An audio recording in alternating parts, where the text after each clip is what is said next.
Hello friends, welcome back to Musings by Masha for my 10th installment in my Top Tarot Trumps series.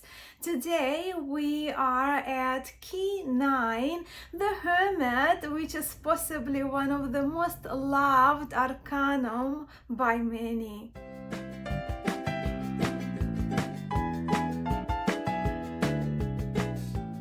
I cannot quite believe we are almost halfway through our Top Tarot Trumps Challenge 2024, and as the title of the video suggests, today I will be sharing with you my 5 best loved Hermit cards. But before I do, let's take our now regular detour through the historic decks, where I will share with you the Hermit card iterations from the reproductions of the earliest tarot decks that I have in my tarot library to a few of contemporary ones. Another round of 5 shout outs to your amazing participating channels will be included in this video, and so will be the timestamps to make it easier to navigate through this video. But now, without further ado, please join me on our short excursion through Hermit card variations beginning from the 15th century Italy. Let's begin as usual with the Visconti Sforza tarot. In the earliest Italian tarots dating back to the 15th century, the hand-painted illuminated tarots, this card was not titled the Hermit, but it was rather referred to as il tempo, meaning time, and for this time reference we here are with an hourglass which symbolizes time, and we also observe the hourglass in this card in another illuminated tarot from the 15th century, Charles VI. A very charming, almost fairy tale like hermit here. Now in Budapest, so here we are with one of the earliest surviving woodblock sheets. We see the older man with a cane, and here we see the lantern.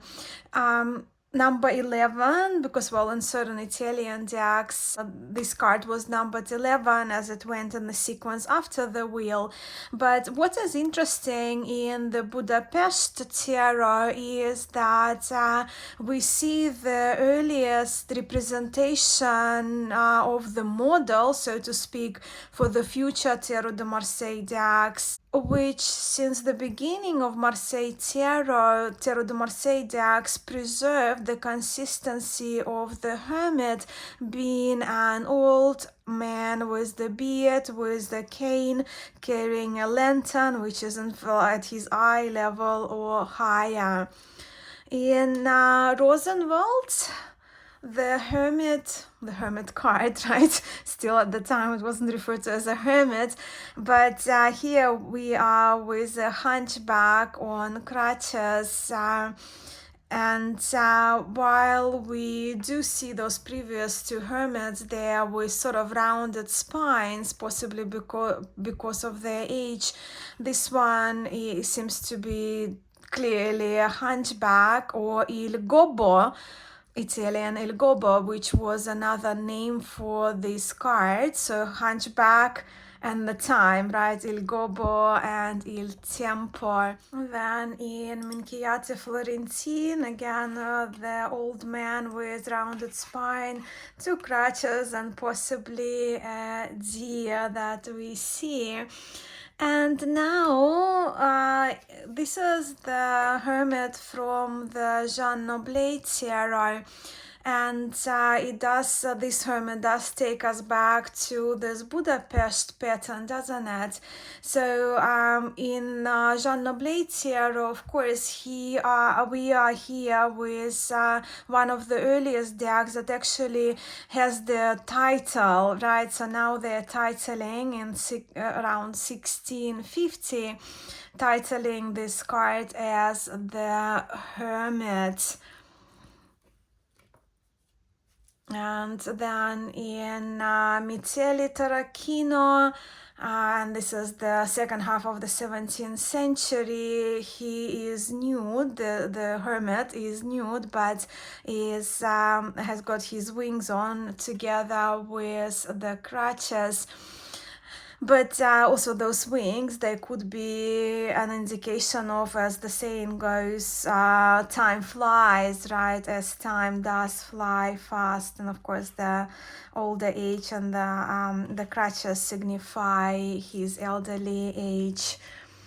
And in Brussels Rouen pattern, it's in here we don't recognize clear objects, but well, there is no visible lantern nor hourglass in this card. And then, of course, we have the examples of, which of course I can never leave behind, right? So type 1 and type 2 Tarot de Marseille decks in Jean Dodal and Nicolas Conver, again taking us back to this model prototype from the 15th century, where we have that elderly man with the cane, and of course the lantern is, he's holding his lantern rather high.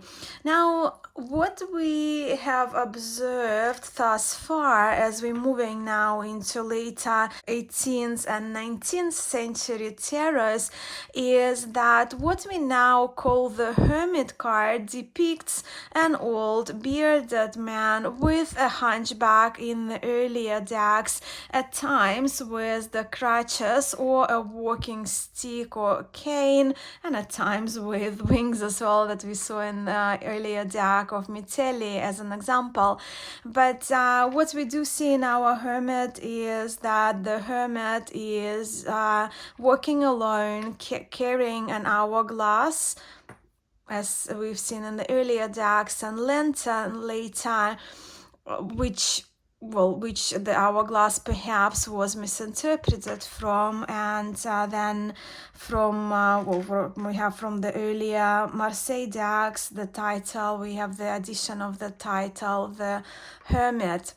And the very cool hermit later on, so we hear at around 1762, the second half of the 18th century, very cool hermit we have from the Vandenborg tarot, which is known as Flemish or Flamand or Bacchus tarot, where the hermit here is holding some kind of book or perhaps a scroll, and the knots on this cord belt suggest that this hermit is most likely to be a monk.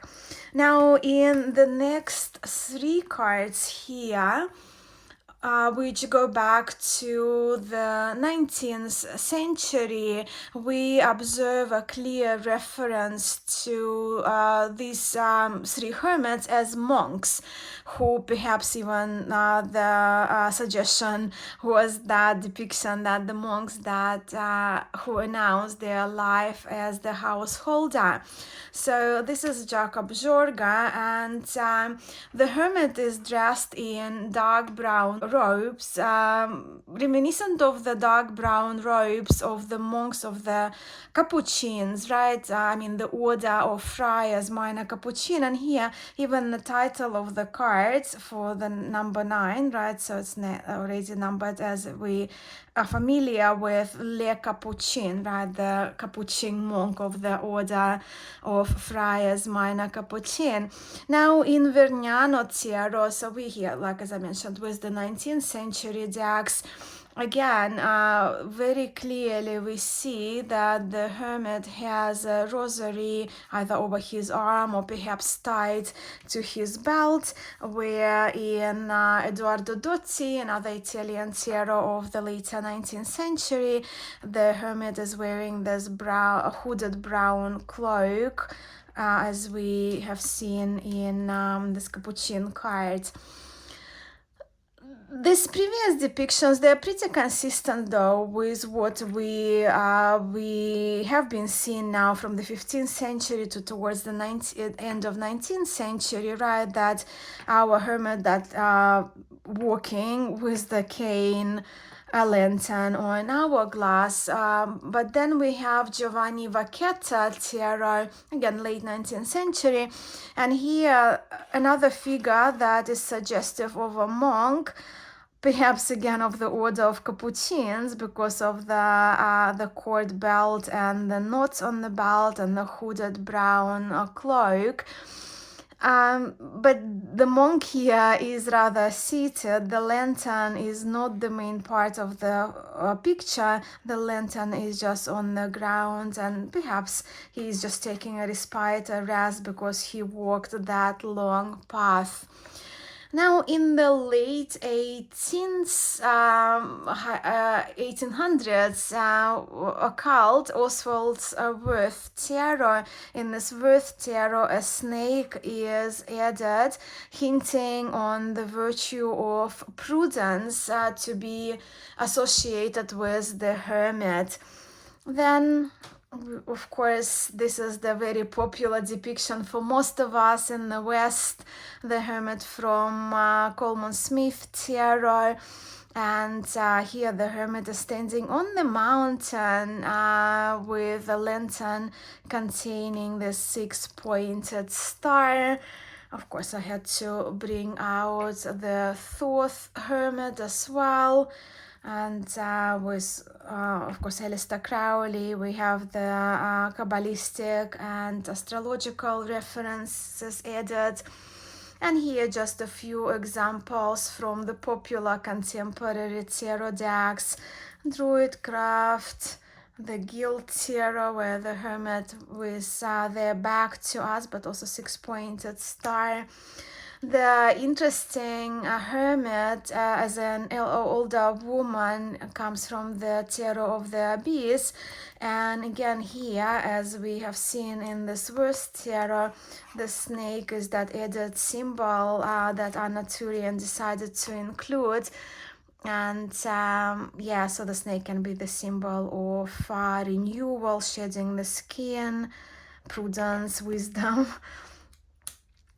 And this is the hermit card from one of my most recent decks from Tarot of the Ehrenberg. So here we just simply with the hand and a lantern moving over to the right. Now to my best loved 5 hermits. I have to reveal that just now in this history section of ours, I have already featured 2 of my most favorite hermits, my favorite hermit iterations. I'll give you a clue, they are both in blue. Can you guess which 2 representations of Arcanum IX I'm talking about? So, which did you guess? I, of course, could not leave out this hermit from the most incredible and one of the oldest surviving decks of the 15th century, the Visconti Sforza Tarocchi. Even though, as I mentioned earlier, in the earliest decks, this card wasn't even referred to as the Hermit. So this is my first pick for today in my top 5 favorite Hermit cards. And this Visconti Sforza Tarot is published by the US Games. Now, originally, the older figure, as we see here, personified time and terror, and often related to Father Time, and with that to Saturn or Greek Kronos.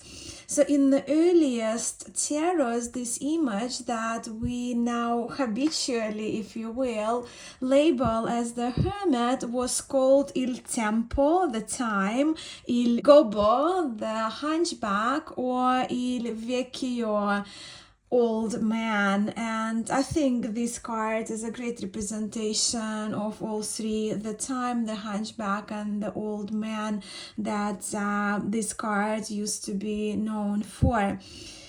Some resources also indicate that adopting title hermit, as in earlier decks, the cards don't have titles, but so adopting title hermit was likely to have been a mistake due to a misunderstanding, but from my understanding, it was only in the way that the hermit figure wasn't supposedly intended to carry any religious connotations. Now, when it comes to the hourglass that we observe in the illuminated tarots,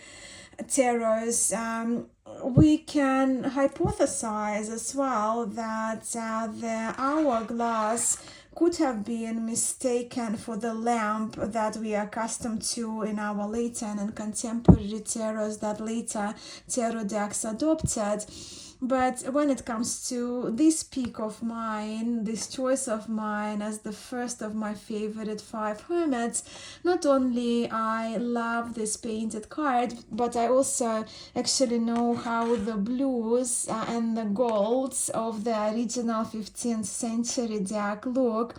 Because last year in the Accademia Carrara in Bergamo in Italy, I was very fortunate to view a part of the original Visconti Sforza deck preserved there. And even though this card, the Hermit card, is actually kept in Piermont Morgan Library in New York, from what I've seen from other cards from the same tarocchi, from Visconti Sforza tarot, and given my imagination, makes this hermit very special to me, and in some way brings back memories of fulfilling my dream of viewing original 2 Visconti Brambilla and Visconti Sforza tarots last year in Italy.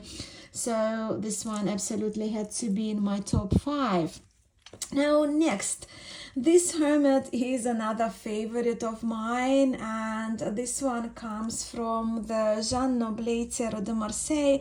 And this hermit, this version, this particular Majors Only Jean Noblet was hand stenciled by Roxane Flournoy, the partner of the late Jean-Claude Flournoy, who of course played a big role in the Tarot de Marseille world, and I would even say helped to popularize historic Marseille tarots through his famous restorations of the Jean Noblet and Jean Dodal, the cleaned out restorations. Now, in Tarot de Marseille, the interesting detail is how the hermit is holding the lantern. The lantern is held rather high at his eye level, sometimes above, and it does somewhat reflect the cloak reflects the light of the lantern. With this lantern, we can ponder whether the hermit uses it to see the way, to see his path in the darkness of the night, or perhaps the hermit shines the light for others to see, or inner light may be needed to be shown to help look deep within to this hermit. But to me, in the reading, it would all depend on the context and the question. So yeah, the context is the main thing for me when it comes to determining the implication of all of the cards, but in our case here, of course, the hermit. And when looking at this card by its pure function, we can say that the hermit is a seeker, a walker, is a person of solitude, as a person also could be a philosopher or a historian looking back into the past. the hermit is a contemplator who can either guide himself or others or withdraw from life. So when the hermit appears in a reading, for me, there is always that pondering between solitude and isolation, soul quest and closed mind, introspection and withdrawal, just to name a few. Okay, moving on, the next hermit I chose to feature in this video is from the Textured Tarot by Lisa McLaughlin Art.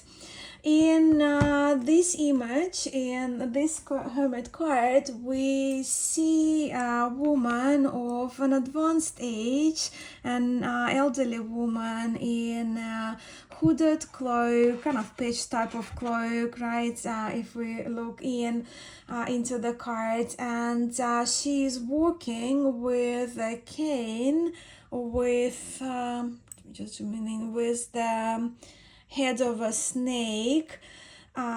She is visibly walking through the darkness of the night, or kind of darkness of the void. And this hermit does suggest to me maturity and wisdom gained through the lifetime, with the also owl watching over her. Often when the hermit card appears, we need to reflect on solitude, don't we? I know many people fear being alone, but loneliness and solitude are not the same. Being an introvert myself, I crave and I require solitude, yet I don't crave loneliness, right? But then there is also the aspect of feeling lonely and isolated when choosing a path that may not be accepted by our families, close circles of ours, or society. So walking that path and continuing inner seeking and shining light on the things important to us but not accepted may feel rather lonely and may require leaving people behind if we know that's the right path, right way for us. But also that time also allows for growth and teaching us resilience, teaching us self-reliance. A few times in my life I have found myself on a path like that, when I had to leave closer to me the people that used to be close behind. But also sometimes the external factors may inform our realization of our need just to withdraw ourselves from certain situations and to spend time alone. Right. With 2 more hermits to go, I absolutely needed to include this more youthful hermit from the Fyodor Pavlov Tarot. This hermit is quite lovely, isn't she? Almost fairy tale like. She's wearing this beautiful blue cloak and also has a companion, a raven, on her shoulder. So with this raven, while she's kind of sitting on her soul search, or on her journey in solitude, this hermit is not totally alone, and to me she almost looks like the high priestess decided to get off her chair and to go for a walk, to go on a quest, taking her sacred book with her and the wise companion animal, perhaps even her familiar, if you're looking at this card as her being a witchy type of hermit. And I like her outfit very, very much.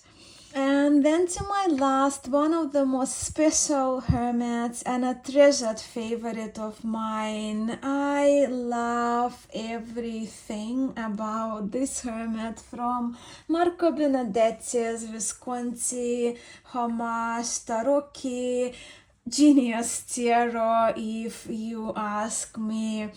Yes, the blue here is absolutely stunning in this card, and the gold foiled background complements this image so well to me. This character could be of any age or gender, and the shape and the directionality of this hermit is also to my liking, and the addition of the hourglass adds that extra icing on the already luscious cake for me in this particular shiny hermit card. Plus the body language of this figure does exude to me much peace and deep contemplation too. And yeah, as you probably have noticed in the selection of my 5 best love hermit cards, my selection began and is concluded with the hermit with an hourglass, which I happen to be, with my interest in historic tarots, I happen to be very partial to an hourglass and the hermit for this arcanum. Hourglass to me also suggests impermanence, but also it warns of the precious time that is running out, but also hints on renewal, a new beginning, as we can flip the hourglass once the sand is at the bottom, right? So yeah, rather than looking at the time running out, I often opt for being careful about how I spend my time or waste my time. And seeing this card also, like I see this card as that needed time, again time, right, in solitude and contemplation. So let me just bring my hermits again, so just see if they all fit here. My precious hermits. Yeah, I think that will fit just perfectly. So in 4 of them, right? Well, this one also have shades of the blue, but in these 4 hermits, they share the lovely blues in their cloaks. And for me, blue color, well, it's one of my favorite colors, and blue is the color that I find peaceful and calming, relaxing to look at. And it happens to be, again, one of my favorites, and I see it as the color of clarity and peace. So these are my 5 favorite hermit cards, but if you want to see my favorite animal hermit as an extra throw in, here he is. This adorable elderly hermit comes from the personal deck I put together for my personal use using AI. This is my late dog, my beloved spaniel Kuza, who have now passed a few years ago, but will always be in my heart. I miss my darling boy very much, very dearly, and he was also so fitting for the, especially in his old age, for the hermit card as well. And I gave him kind of a lantern that is sort of a hybrid of an hourglass and a lantern to honor his memory. And in here, the location that I had in mind, sort of using AI, I placed him in one of my favorite cities, being Prague. All right, now to the shout-outs. And my first shout out today goes to one of my most favorite tarot tubers, to Nova from Nova Luna YouTube channel. Not only Nova's videos are so very thoughtful and insightful, and Nova's tarot collection is absolutely incredible, and her knowledge is very vast. Nova is one of the sweetest people I have met on YouTube and later on Instagram. Nova is one of those kindest people who I feel brought many of us tarot content creators together through the tags that she created, all the shout outs and general mentions that she has given to so many of us. And I love her presence in general, and I'm so thrilled and grateful for Nova's participation in top tarot trumps. And then I was also so thrilled to see the wonderful Liz from the West Star Tarot joining us in Top Tarot Trumps. Talk about YouTube channels I love to watch. Liz has the warmest, most inviting energy which shines through her videos. Liz's wisdom and knowledge I think are so needed, not just in the tarot sphere, but in the wider world. And with being a tarot reader, Liz is also an energy healer, a social activist, a herbalist, and where I stand, we all need a person like Liz to inspire us. So West Star Tarot is the name of her YouTube channel. My third mention today goes to my dear friend Richard Boo, who I have met through the online tarot community and who I rather quickly became friends with. Boo has such an infectious passion for history, books, art, and decks included, and Boo is my go-to person, especially when it comes to Giuseppe Mitelli art, as you can just feature there. Yeah, there you go. Right, when Giuseppe Mitelli's art is concerned, Richard Boo is my go-to friend. Actually, at the very end of the last year, Richard and I had a joint live chat together, sharing our special decks. I will link our live for you in our live conversation below for you, along with Richard Boo's YouTube channel. And Mystic MZ is my shout out number 4 for today. MZ has a very peaceful and calming vibes, and at Mystic MZ's channel you can find deck and book reviews along with spreads, unboxings, and wonderful VRs to the tarot community tags. And my last shout out today goes to the wonderful Gigi from Gigi's Starling channel. On her channel, Gigi talks about tarot and oracle decks and books. She is very knowledgeable in the archetypes and one of the most sincere and genuine people I have encountered recently on the tarot sphere. So, as my 5th shout out, and all the channels that I have mentioned are linked for you below. Please do check them out. In this community, we are so blessed with incredible people who share not only our interests in cards and tarot, but so much kindness and knowledge, and I'm certainly grateful to have met them through YouTube.